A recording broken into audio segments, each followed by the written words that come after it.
So I want to get to, because I haven't addressed it yet on this podcast, but finished watching it a couple days ago, the 10-part docuseries on Apple TV Plus, The Dynasty. Talked about the Patriots from really the time Robert Kraft bought the team in the mid-90s to when Tom Brady left the Patriots, went to the Buccaneers, won a Super Bowl, and ultimately the franchise began to implode on itself. And overall, it is entertaining. It is enjoyable. I'm great reliving a lot of those moments. But let's be honest. This was a Bill Belichick hit piece. And that really strikes myself and a lot of fans the wrong way. There was almost no criticism of Patriots owner Robert Kraft, who I really like, deserves perhaps more praise than anybody else for keeping it together. And certainly Robert Kraft and Jonathan Kraft say, I was the glue that held it together throughout. But keeping Brady and Belichick there for 20 years, he deserves a lot of credit for that. But Robert Kraft was not a perfect owner by any means. And we know some of the things that he did that raised a lot of flags throughout his tenure in New England, particularly in the last decade. And look, Kraft was very involved in the making of this docuseries. Bill Belichick begrudgingly participated in the interviews, obviously didn't want to be there, answered questions in the same way that he answers questions from reporters in a press conference, perhaps was even more grumpy, if that's even possible. And because of that, it did not reflect well on him. And Belichick got blamed, some fairly and a lot unfairly, throughout this docuseries. Part of what really bothered me was this idea that Belichick should have traded Aaron Hernandez to Seattle when he asked for a trade. I mean, they had just signed Hernandez to an extension. Belichick, Patriots organization, knew about the red flags with Hernandez from the moment they drafted him, but they didn't think nobody could have predicted what actually ended up happening with Hernandez there. And Belichick essentially in the docuseries got blamed for what ended up happening. And that is just so unfair to Bill.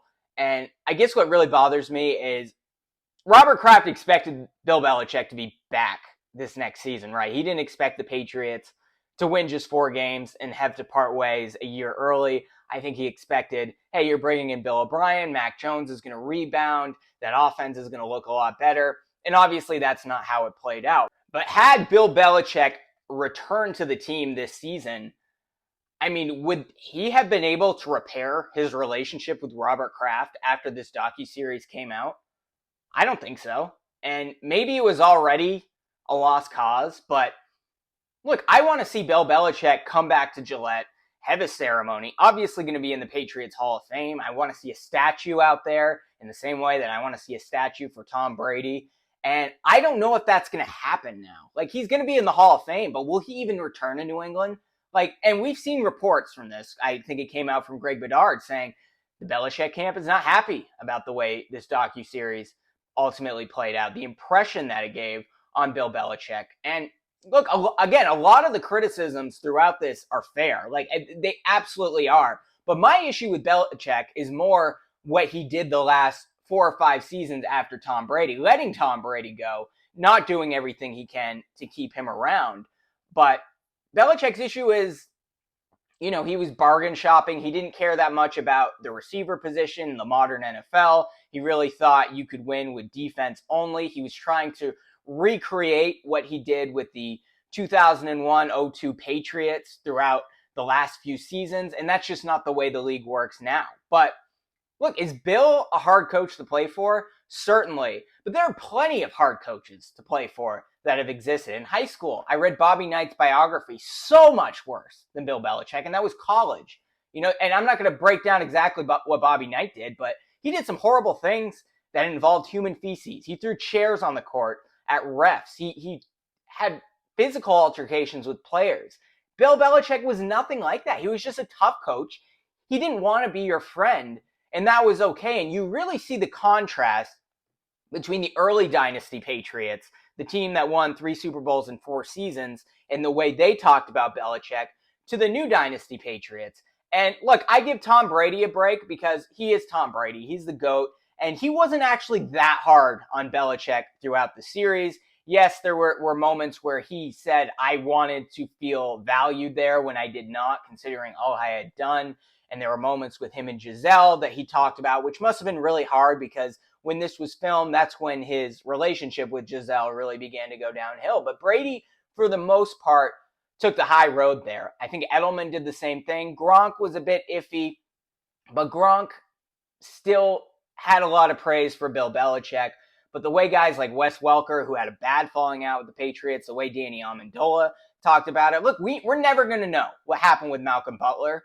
But, in a lot of ways, I got to give Belichick the benefit of the doubt, because if it's so bad that he hasn't been willing to talk about it or share what happened with Malcolm Butler is not going to share what happened with him personally that got him on the bench between the AFC Championship game against the Jaguars and the Super Bowl 2 weeks later, that ultimately went from I'm playing every snap to I played one snap the entire game. But something really bad must have happened that Bill Belichick didn't want to share. Maybe Belichick is ultimately doing him a favor by not offering this information. Now, hindsight's 2020. I think he should have played Malcolm Butler, and perhaps he would have been so much of an impact player that the Patriots would have at least stopped Nick Foles one more time, and that would have been enough to win that Super Bowl. But we don't really know what happened there.